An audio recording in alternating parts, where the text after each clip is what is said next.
You will hear a number of different recordings, and you will have to answer questions on what you hear.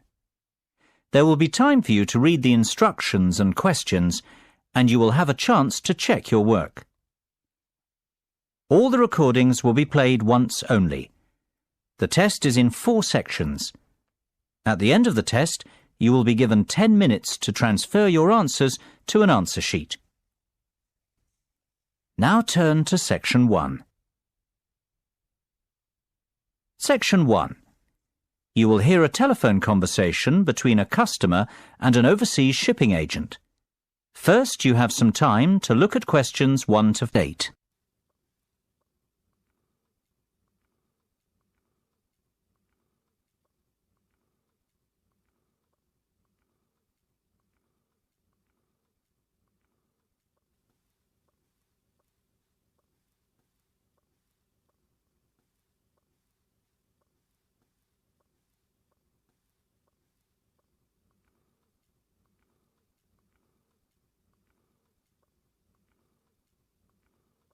You will see that there is an example that has been done for you.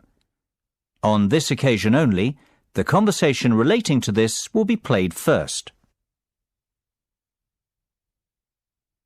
Good afternoon, Denham's Shipping. How can I be of service? Well, I wish to inquire about sending a container of personal items from the UK to Ireland.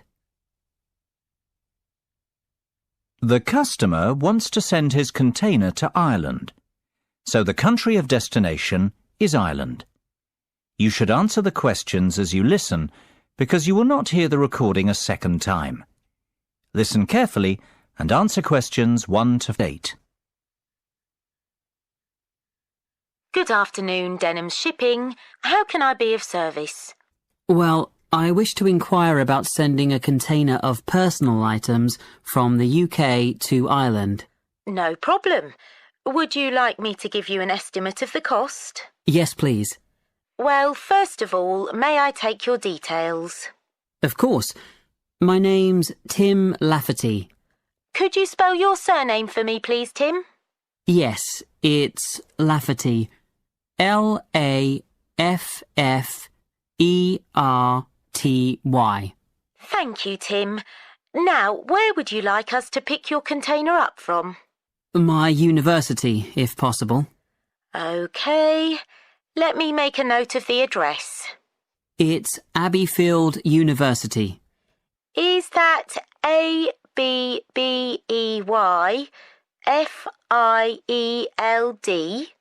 That's right. Park Street, Brighton. Perfect.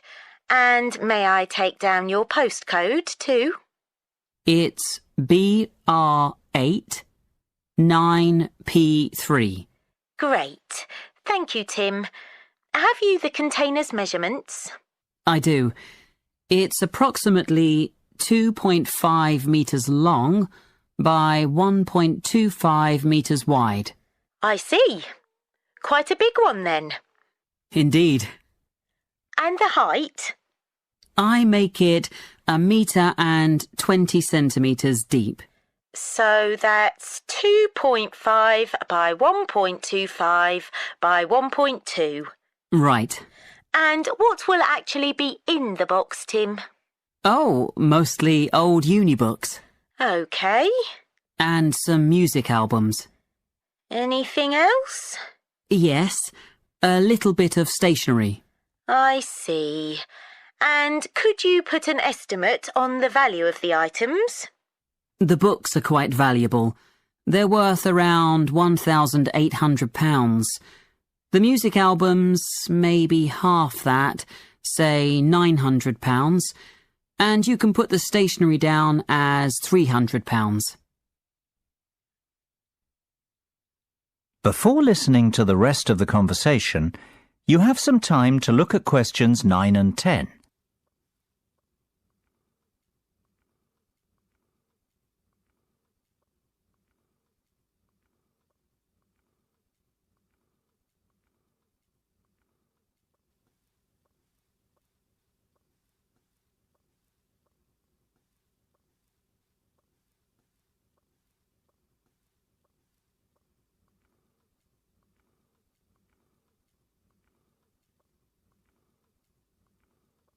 Now listen and answer questions 9 and 10.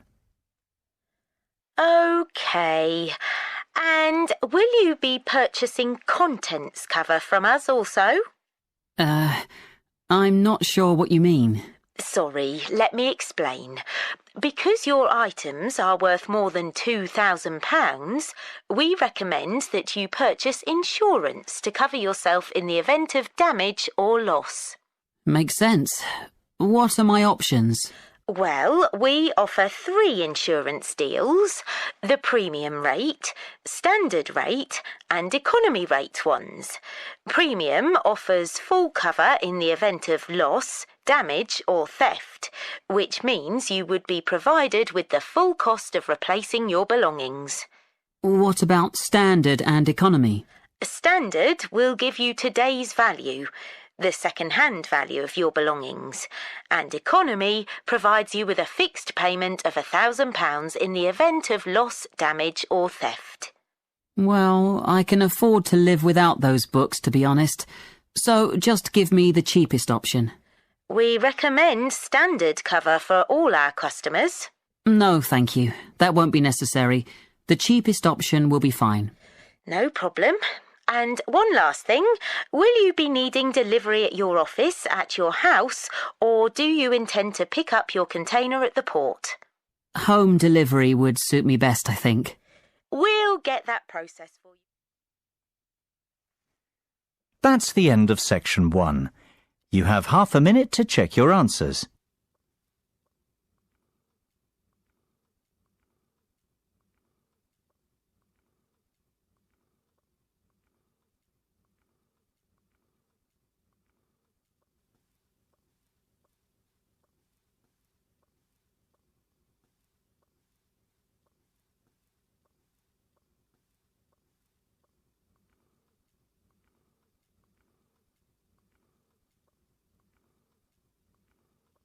Now turn to section 2.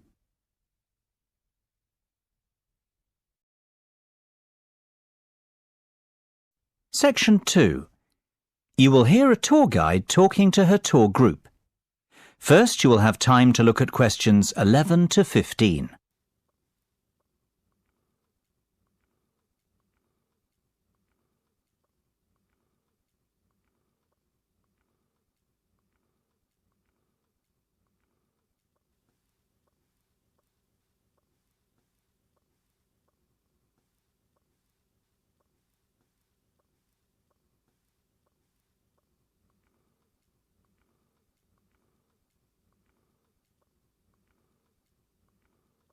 Now listen carefully and answer questions 11 to 15.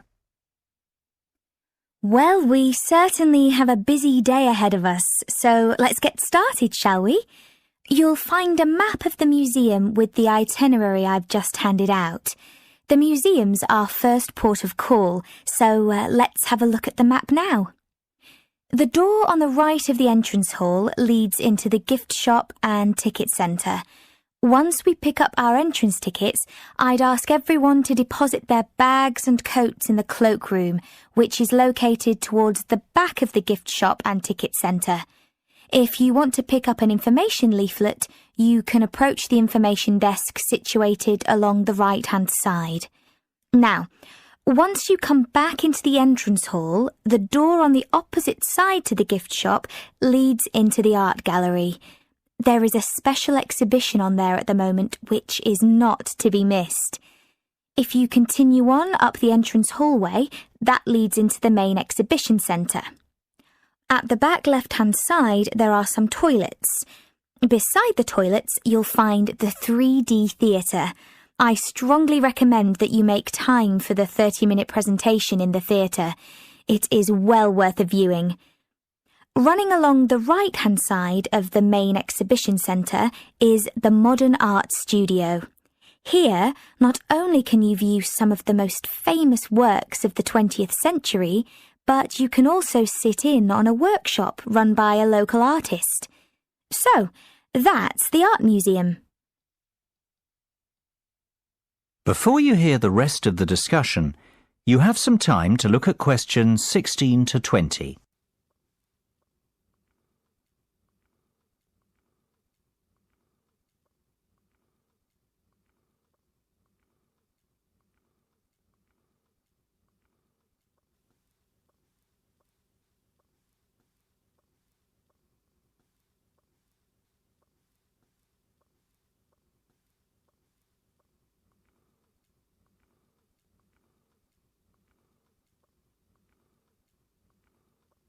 Now listen and answer questions 16 to 20.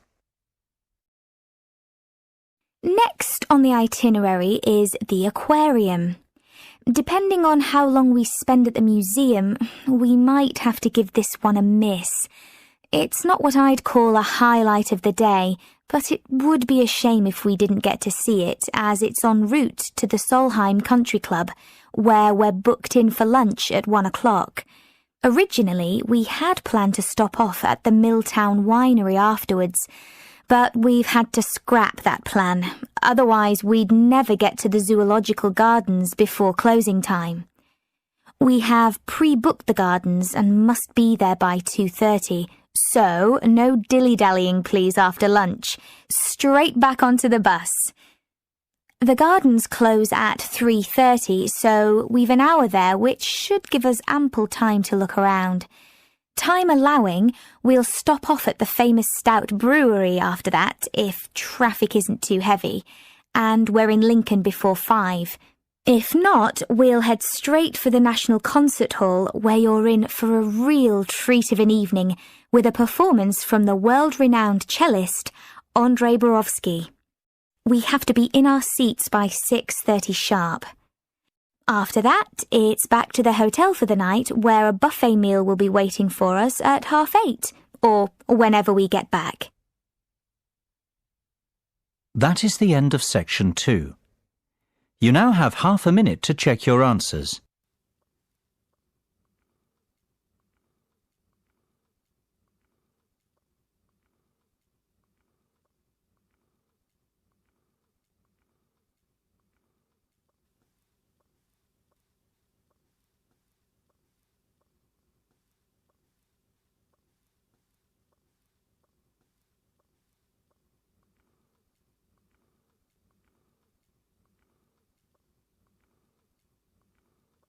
Now turn to section 3.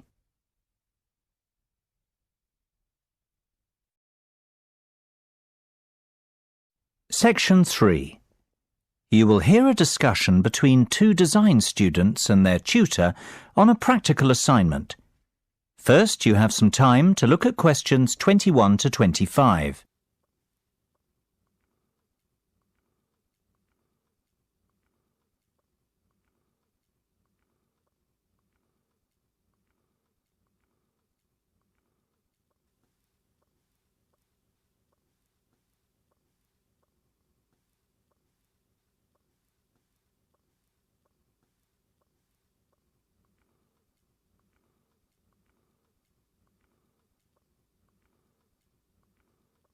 Now listen carefully and answer questions 21 to 25. So, have you chosen a product yet? I think so. We'd like to build a gyroscopic exercise aid. Sounds interesting. Tell me more. Well, we did some research and were amazed to discover the sheer range of applications for gyroscopic technology. Gyroscopes are used in laser and optical devices and can be found in many consumer appliances too. Right. Tell me about this product specifically, though. The aim of the assignment is to create something practical, functional and beneficial for consumers. Justify your decision. Well, we believe we can design and build a cheap and effective muscle strengthening aid by taking advantage of the inertial forces created by a gyroscope. Yes. What we want to do is design a ball which can be held in the palm. Within the ball, there will be a simple gyroscope. This gyroscope can be set in motion by movement of the lower arm and wrist together in sync. The device will not require any external power source because it will be sustained by the movement of the arm and wrist. This will create considerable resistance and an excellent lower arm strengthening aid. It will be simple to design and cheap to produce, yet extremely effective. This all sounds very good. I'm impressed. Thanks, Mark. We're glad you like it. I think we're really onto something here. Our research has told us there's nothing comparable in the market and that a product like this would have multiple uses. Not only could it be used as an everyday toning and exercise device, it could also be beneficial to people in rehabilitation who have suffered serious lower arm injuries. We see the product being marketed towards high-performance athletes, like tennis and golf players, for whom lower arm strength is vital too. Before you hear the rest of the discussion, you have some time to look at questions 26 to 30.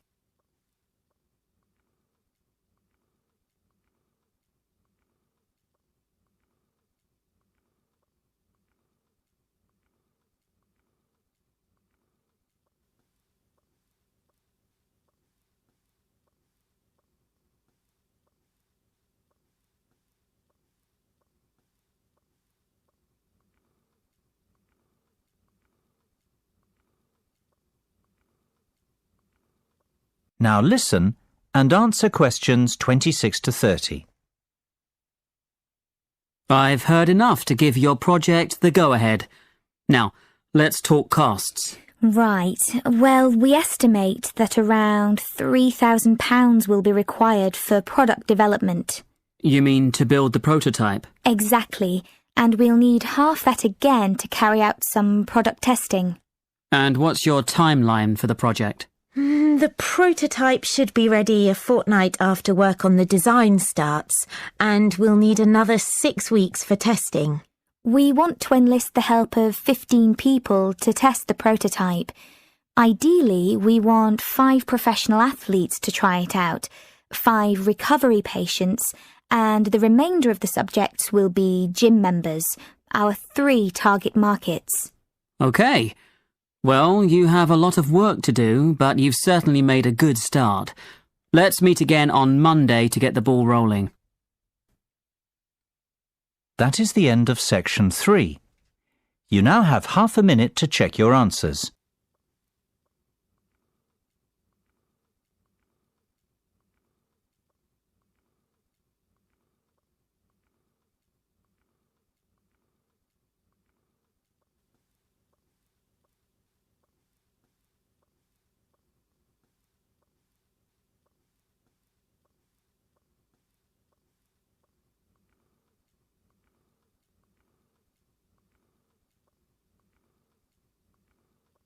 Now turn to section 4.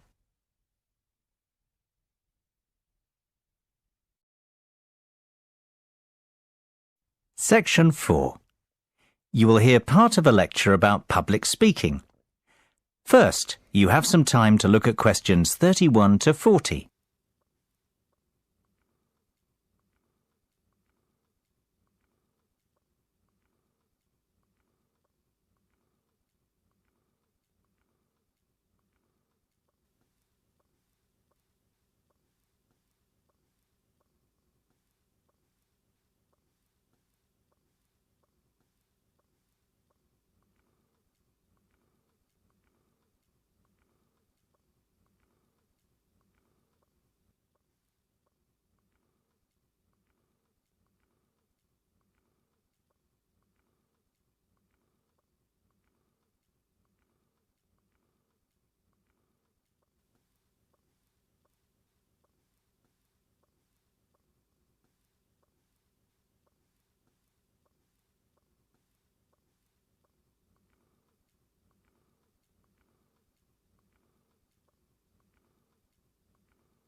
Now listen carefully and answer questions 31 to 40. It is only natural to feel somewhat nervous before giving a speech, and while a few nerves never did any harm, and can in fact prove beneficial, letting your nerves overcome you can be detrimental. Today's presentation will focus on ways to control those butterflies and help you to give better presentations in future. First and foremost, you've got to know your material. I can't stress that enough. If you fail to prepare, you might as well prepare to fail. Even the most experienced speakers never turn up unprepared and never try to wing it. Personalize your subject and use humour, anecdotes, and conversational language. This will make it easier for you to remember what you want to say. Secondly, Practice, practice, practice. Rehearse well in advance, and preferably out loud, and with all the equipment you plan on using. Practice your timing, when to pause and when to breathe, and prepare for the unexpected. Something always goes wrong, especially when you're relying on technology, so always have a backup plan. Get to know your audience before you have to stand up in front of them. Meet and greet them on the way in, perhaps. It is much easier to talk to a group of friends than a group of strangers. And, just as importantly, know your room as well.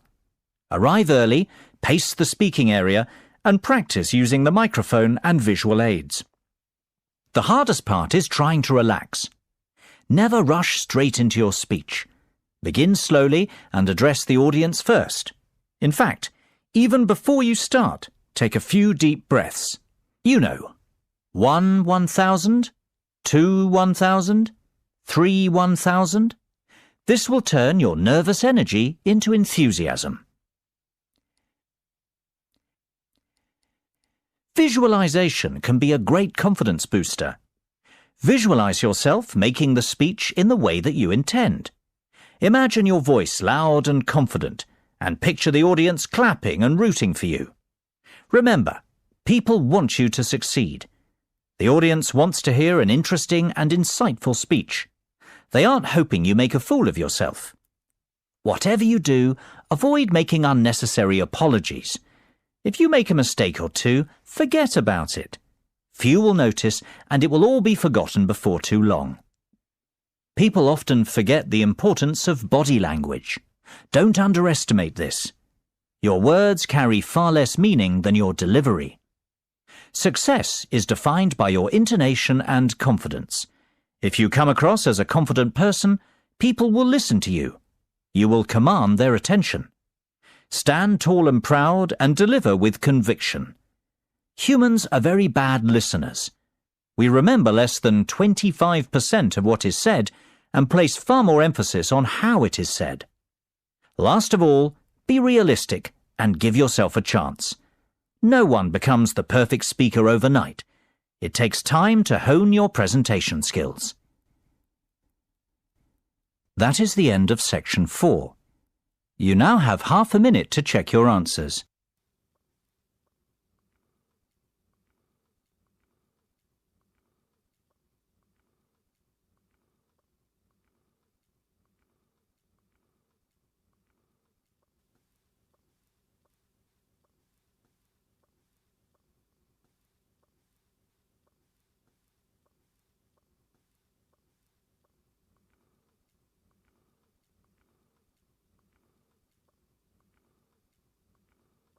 That is the end of the listening test. In the Ielts test, you would now have 10 minutes to transfer your answers to the listening answer sheet.